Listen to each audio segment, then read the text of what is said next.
Welcome to this explainer. Look, let's jump right in and confront something we've all thought about at one point or another. It's probably that deep, nagging insecurity you get when you're staring at the markets. The belief that your small account balance is the only thing stopping you from getting filthy rich. You know the exact feeling. You stare at the screen and think, man, if I just had $1,000,000 to start with, this trading thing would be a total breeze. Well, today we're going to completely dismantle that excuse. We're diving into the mindset of a legendary trader who proves, without a shadow of a doubt, that market wealth, it doesn't actually start in your wallet. It literally starts in your head. Okay, let's dive into this. Because honestly, if you spend even 5 minutes on social media these days, you are absolutely bombarded with this illusion. The illusion that you need massive starting capital to make massive profits. You see the luxury lifestyles, the exotic cars, these insane account screenshots, and it systematically trains your brain to view your small capital as this unbeatable terminal problem. But our source material today argues the exact opposite. A small account isn't a problem at all. Actually, it's your greatest training ground. Think about it. If you can't manage a small amount of money without making highly emotional, impulsive decisions, well, handing you 20 times that amount isn't going to make you instantly profitable. No way. It'll just multiply your fundamental mistakes by 20, and you'll blow up your account even faster. And this is exactly where the legendary trader Takashi Kotegawa completely breaks the mold. He didn't start out with some massive trust fund or insider info or some magical secret indicator that nobody else had. He started small. What made him truly extraordinary was his absolute realization that small accounts don't make you poor, bad decisions do. His incredible eventual success was driven by extreme, unrelenting discipline. He figured out super early on that the market tests your mindset long before it ever rewards your bank account. So he focused entirely on his daily process. He knew that if the process is consistently right, the profits, well, they just naturally follow as a byproduct. Yet, despite this totally logical, proven path, a staggering 90% of traders completely fail. So why is that? It's not because they lack funding, and it's definitely not because they aren't smart enough. It's really because their fundamental perspective on the market is completely flawed from the very second they sit down. They jump into the market trying to predict the future, or they're frantically searching for some shortcut to overnight wealth. They completely lack that foundational discipline that Kotegawa mastered. And look, when you operate with the wrong mindset, you are essentially just setting your capital on fire. It really doesn't matter how much cash you start with. A flawed mindset is going to systematically burn right through the whole shebang. This flawed perspective usually shows up in one specific, highly destructive way: treating the market like it's a casino. Amateurs just impulsively attack every single candle, every minor breakout, every random breaking news alert, like they're frantically pulling the lever on a slot machine. They're just reacting to flashing lights, hoping for a jackpot. On the flip side, masters like Kotegawa view the market as a chessboard. They don't just react, they strategize. A chess grandmaster doesn't make a move just to feel productive or to move a piece around. They play the long game. They position themselves carefully. And honestly, that is exactly how a professional trader operates day in and day out. And this brilliantly illustrates the exact process Kotegawa goes through before he ever even thinks about making a move. It's incredibly rigid and, yeah, very chess-like. First, he waits. Then he observes. He reads the context of the market, deeply understanding the probabilities.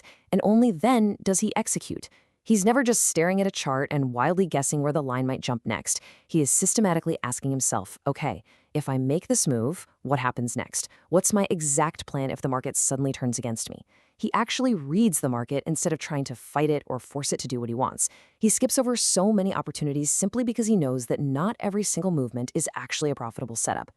Now, to successfully execute that careful 4-step process, you really have to conquer what our sources describe as the true battleground. Because the real fight, it isn't with those flashing charts on your screen. It is entirely against 4 internal enemies: fear, greed, ego, and impatience. Fear literally paralyzes you, right? It stops you from taking the right setups when they finally do appear. Greed pushes you to take on way too much risk for a quick payoff. Ego absolutely refuses to let you accept a loss and just admit you were wrong. And impatience, well, that forces you into random, terrible trades when you really should just be sitting on your hands doing nothing. Conquer these 4 internal enemies, and beating the market suddenly becomes a whole lot easier. And when you actually manage to conquer those 4 enemies, you arrive at this really profound realization. Sometimes the absolute most powerful move you can make on the board is to do nothing at all. Literally nothing. Patience is a professional trader's ultimate superpower. Think about it. The market opens every single day, right? And it constantly projects this grand illusion of endless opportunity. It totally preys on your psychology, making you feel like, oh man, if I'm not in a trade right now, I'm missing out. But Kotegawa understood that surviving the market means actively, intentionally ignoring that illusion. Doing nothing protects your capital from suboptimal setups. And in the trading world, protecting what you already have is absolutely step one. This really marks the key difference in daily behavior between the two mindsets. Amateurs are, a lot of the time, just chasing excitement.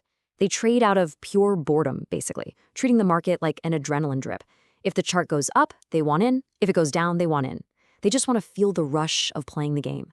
Professionals, however, they ruthlessly protect their capital like it's a fortress. They know the market isn't going anywhere. It'll be there tomorrow, next week, next year. But if your capital gets completely wiped out because you were chasing some momentary thrill, well, your game is permanently over. Now, what's really interesting about this is how it translates this mindset directly into the actual raw mechanics of trading, specifically position sizing. Let's imagine Trader A and Trader B. They both take the exact same winning setup, but Trader A risks just 2% of their capital, while Trader B goes super heavy and risks 20%. Even though they are both technically right about where the market is headed, their emotional journeys are totally different. If the market dips even slightly before going up, Trader B is sweating, panicking, and might even close the trade early out of sheer terror. And that happens simply because the position size is way too massive for their psychology to handle. They essentially turn a winning setup into a realized loss. That outsized position breeds this paralyzing fear, and ultimately it destroys accounts.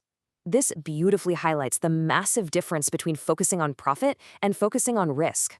Your average trader wakes up, stares at the screen, and asks, okay, how much money can I make today? But Kotegawa?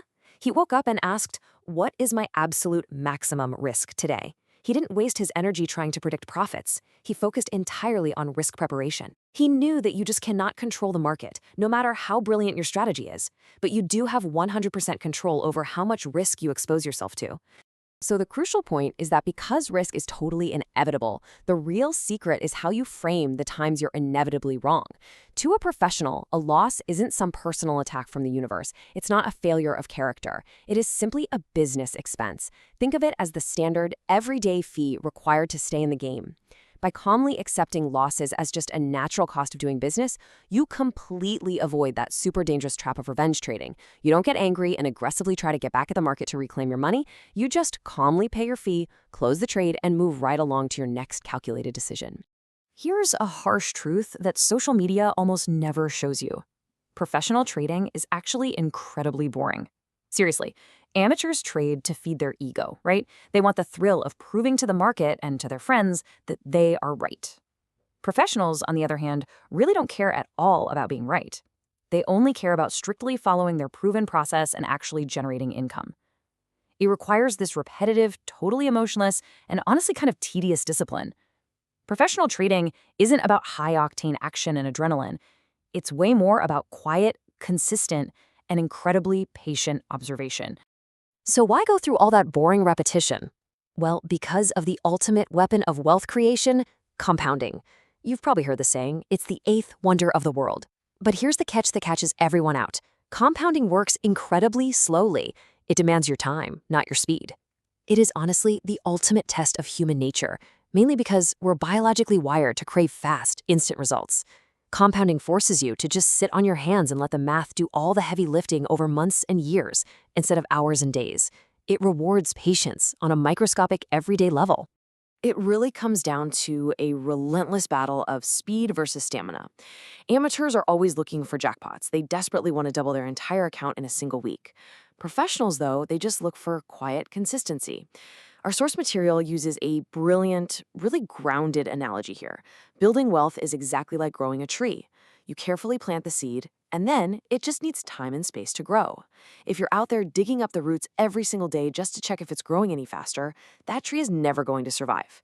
You absolutely have to trust the process, take a step back, and have the stamina to simply let it grow. Let's move to and see how this builds on everything we've talked about. Ultimately, the market doesn't inherently reward a specific chart pattern, some fancy algorithm, or a secret strategy. What it actually rewards is discipline over time. An ordinary trader transforms into an extraordinary trader not by discovering some magic trick or an inside secret. They do it by stringing together hundreds, even thousands of highly disciplined decisions. It's all about showing up every single day, ruthlessly controlling your risk, actively managing your emotions, and consistently executing your process day in and day out, completely regardless of the noise going on around you.